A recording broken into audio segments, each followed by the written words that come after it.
So let's do a quick review on a Ryobi 10-inch table saw. This particular model is the RTS21G as in George. And before we start anything here, I have removed some very important pieces of safety gear that I absolutely do not recommend anybody use their table saw without. These are the anti-kickback pawls. This keeps material from kicking back and hitting you in the chops. This is a blade guard that goes over the blade like this, so when you're cutting it just deflects chips and it keeps chunks of wood and stuff from whacking you in the jaw. Again, I remove these because I've used a lot of table saws, and you can see I still fortunately have all my digits, but I do not at all recommend that you operate your saw without the proper factory safety gear and equipment in place. With that being said, first thing we do is we unplug the machine. Ta-da. Now this review is completely unsolicited. This is not brought upon by Home Depot where you can buy Ryobi, and it's certainly not brought upon by Ryobi. I get asked 2, 3, 4 times a month, 3, 4 times a month pretty regularly, to do reviews on people's equipment, people's flashlights or tools or whatever, and it's always in exchange for the free tools. And if you've watched my channel for a while, you know that my reviews are straight from the heart. I don't give reviews based on somebody's solicitation of me to do reviews of their product.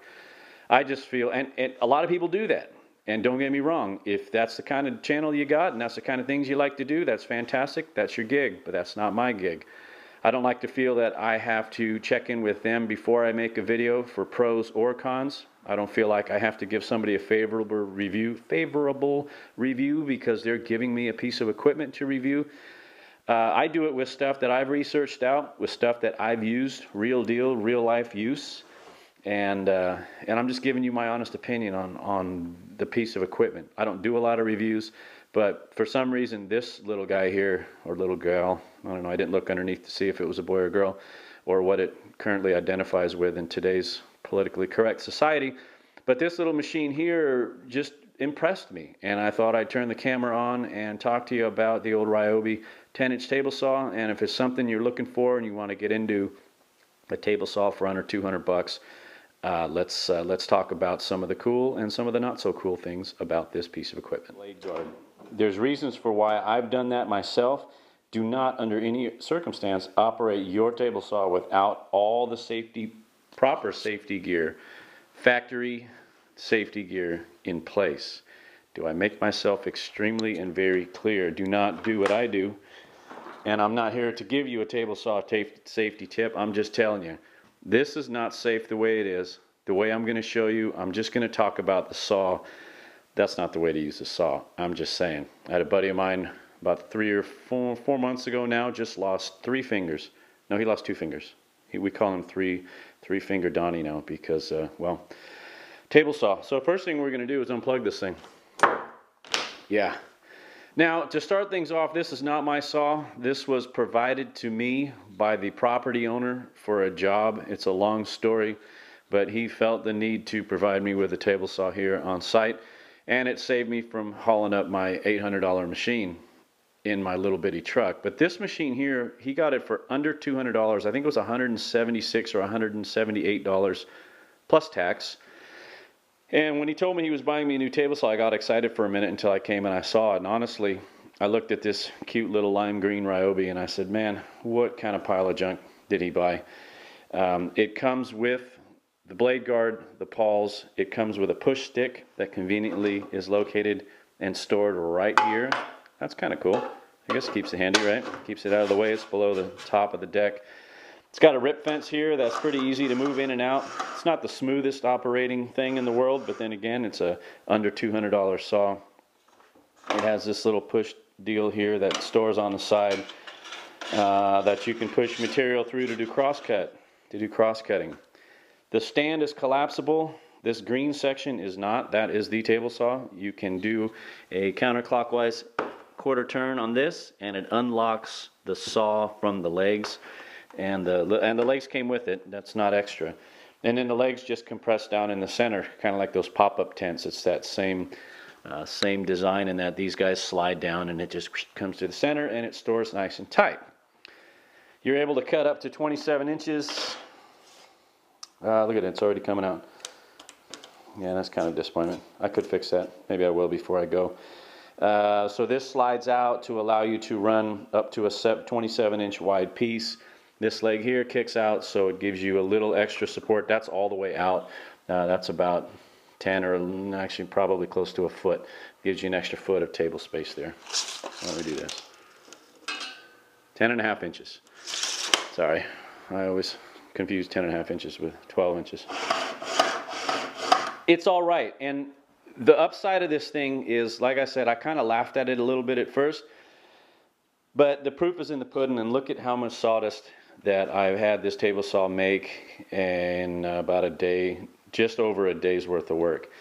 I had to, let me kneel down here, I had to mill down some wood, some 2x6 Doug firs. These are 2x8s and 2x12 Western red cedar, and cedar's really soft, and so I don't really give that much consideration, although it does cut a pretty nice line.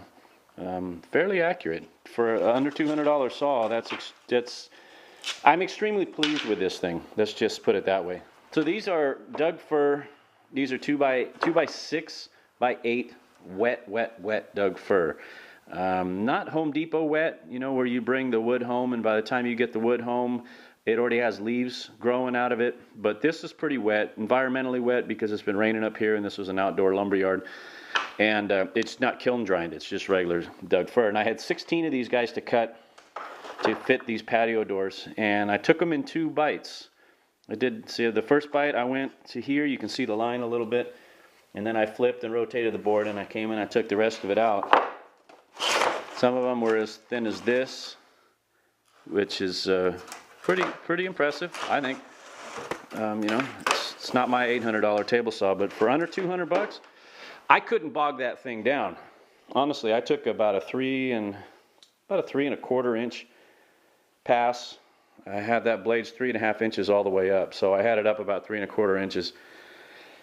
I couldn't slow it down with those 16 boards, and look at the sawdust it produces. That's about a 15 or 16 inch pile. It's a 14-inch pile of sawdust there, and the base is like 2x2, but it's decent. It really is a decent machine. So now the $1 million question you're asking yourself, would I personally, would I buy this machine if I had the opportunity to buy this for under 200 bucks? And the answer, honest answer is no, I wouldn't buy this for myself. And there's several reasons why I wouldn't personally buy it for myself. But honestly, if you're a weekend hobbyist kind of person, if you're building flower boxes, if you're building birdhouses, or you just have a few projects around the house and you don't want to be into a table saw for $800 or $900, for under 200 bucks you could have this thing. It's relatively accurate. It has a very remarkably strong motor in it. I don't know how long that thing will last, but like I said, I've been cutting the hell out of it, and I have more to go, and I couldn't really slow it down. I mean, I'm sure if I ran oak through there or madrone or some real nice hardwood, it would probably have issues. But again, if you're just a weekend hobbyist and you're not doing this day in and day out for a living, it's probably very adequate. A couple things I don't care for. I never use these. Okay, these to me are extremely inaccurate. Yeah, I don't use those. I build what's called a cross-cut sled for my table saws, and I have runners that run in here, and it's a box basically that sits on top of here, and you can slide it to cross-cut smaller dimensional wood. And this just doesn't, this is just not accurate. Having these little tabs out here, you'd have to have a real narrow runner on either side, and that doesn't impress me. This is okay. It's just okay. When you want to rotate, when you want to bevel the edge of the blade, you loosen this guy here, and you do that. And that's not, I don't know. My other one's good. I have wheels. I like wheels. You know, this one you gotta move the whole thing, and then you come back and you tighten down this little compression fitting there. So it gives you this, can be stored here. It gives you these little holders here on the edge for your rip fence. Gives you the opportunity to hold a couple spare blades here, and it comes with the wrenches to change the blades. That's all pretty standard. It comes with the cord caddy back here that you can tie your cord off in the back. Yeah, the RT S21G as in George. So there you go. There's your Ryobi $179 10-inch table saw from Home Depot. All right, gotta go. Gotta run. See ya.